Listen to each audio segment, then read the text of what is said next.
PTF back with you for the Breeders' Cup, looking at Breeders' Cup win and your in action in France, since she did such an excellent job last week in this very regard. We've brought her back again, my colleague from Sky Sports Racing over there, Katherine Ford. Katherine, what's going on?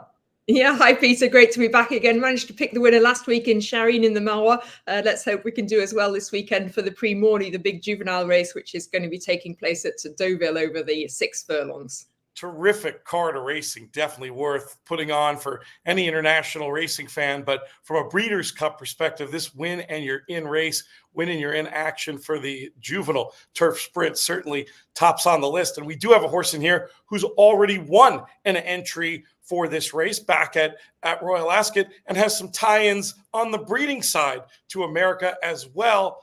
What can you tell us about Shareholder? Yeah, well, Shareholder's trained up in Yorkshire in the north of England by Karl Burke, who's been having an absolutely fantastic season. He's won classics. He had a great Royal Ascot, and Shareholder was purchased by Wathnan Racing just before Royal Ascot and delivered in the Norfolk Stakes. So he's now 2 out of 2. He's a son of Not This Time, ridden by Wathnan Racing's number 1 jockey, James Doyle. He's been kept off the track since Royal Ascot with an idea of focusing on the Prix Morny, a race that Karl Burke's focused on before. He already had that win in Urin, as you said, at Royal Ascot in the Norfolk Stakes. And Karl Burke has said that he could well aim at the Breeders' Cup with Shareholder if things go well in the Morny. Karl Burke, of course, touched off with the Dramatise back in 2022. And as they went past the post, I think Karl thought that he'd won. So he very much has some unfinished business, which he could take on with Shareholder. And he's actually double-handed in the race because he's got another horse called Arbaie, who's by Dandyman, ridden by Jim Crowley. Horse that won his last 3, including 2 in France, including Robert Papin, which is very much the trial here in France. But of the 2 of them, I do prefer Shareholder. I think he looks a really, really classy project. And as you said, he could well be heading stateside for Del Mar. Very interesting to see Not This Time, as common as you see him as a sire and as successful in the USA. When I was at Ascot, there were a lot of people asking me, who's this Not This Time? Not as many of them run over there. Made me wonder for a second if they might even think about a race like the Breeders' Cup Juvenile on the dirt. But it does sound like they're committed to turf, at least for the moment. Yeah, at least for the moment. And as you say, the juvenile would be interesting. We've seen horses in the past come out of the Morny and win the juvenile. The Great Arbaie, also the case for Johannesburg. We know how ambitious Aidan O'Brien is with his Coolmore horses on the dirt. So, it's been done before. It would be fascinating if that did turn up. And as you say, Not This Time would have that stamp on him. Let's talk about an Aidan O'Brien runner in here. Whistlejacket opposing. Would that be the main danger in your view to Shareholder? Yeah, I think Whistlejacket, he was a little bit disappointing. Not disappointing. He got beaten in the win in Urin. He's a son of No Nay Never.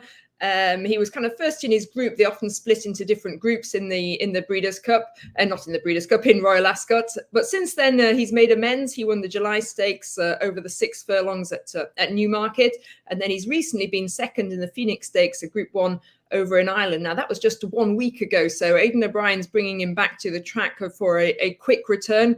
And, Aidan O'Brien, he knows his stuff. He knows his juveniles. He knows all of his horses. And he could potentially be a horse that would head stateside as well. But, he looks like a very legitimate rival. There's also a horse called Rashamar, trained by Brian Mee, and he's also mentioned the Breeders' Cup as a potential target for this horse, who created a huge surprise at Royal Ascot, finishing first past the post in the Coventry at 80-1.